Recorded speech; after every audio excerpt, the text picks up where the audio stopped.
Malaysia might not spring to mind quite as readily, for instance, as France or Florida if you're thinking about buying a second home for holidays or for retirement, but it would certainly like to. And as other destinations fall prey to their popularity or their problems, this country is hoping to become the Spain of Southeast Asia and to persuade tens of thousands of foreigners to embrace the joys of tropical living and to call Malaysia their second home. Imagine swapping a flat in South London for life next to the golf course. That's what John and Janet Flexman did.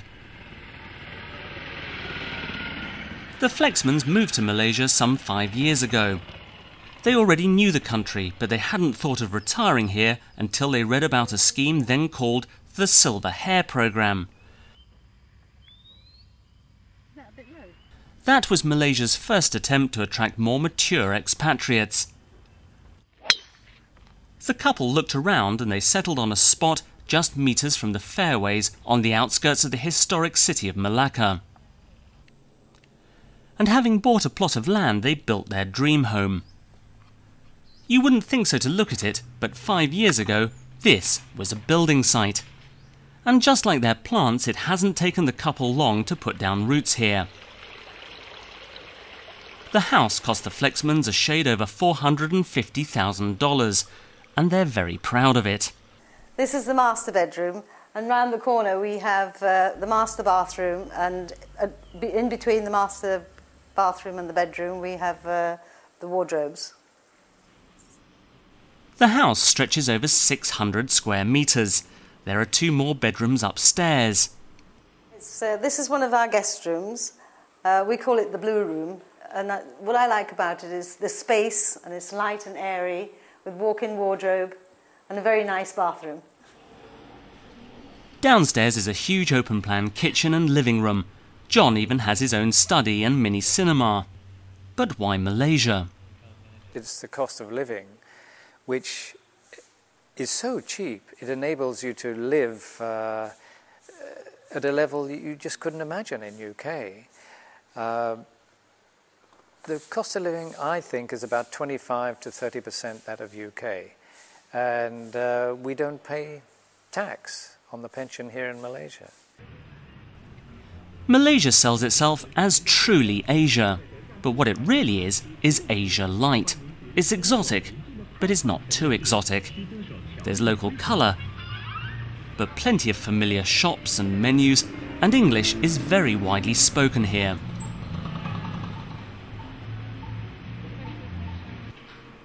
There are also plenty of good private hospitals. Many have the very latest equipment, and yet healthcare is cheap by Western standards.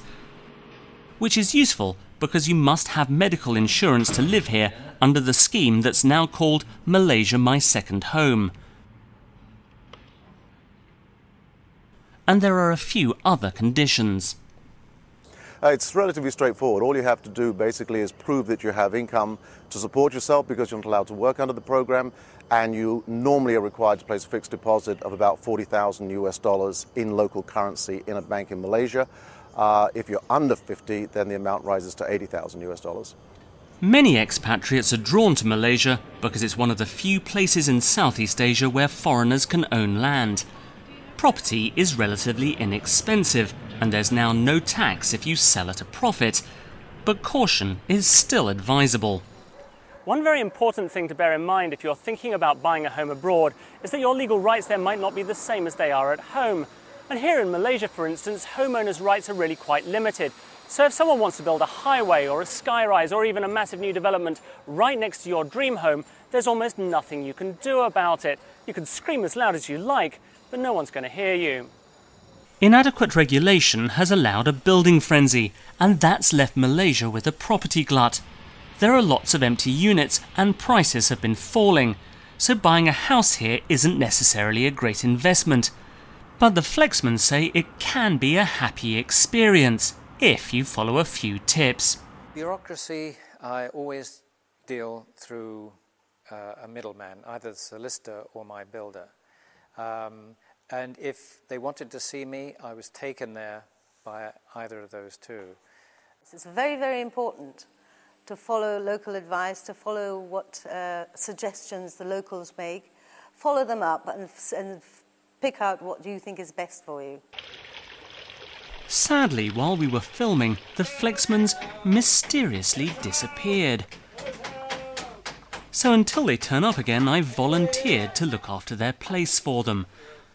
It's a tough life in Malaysia. You know, I could get used to this.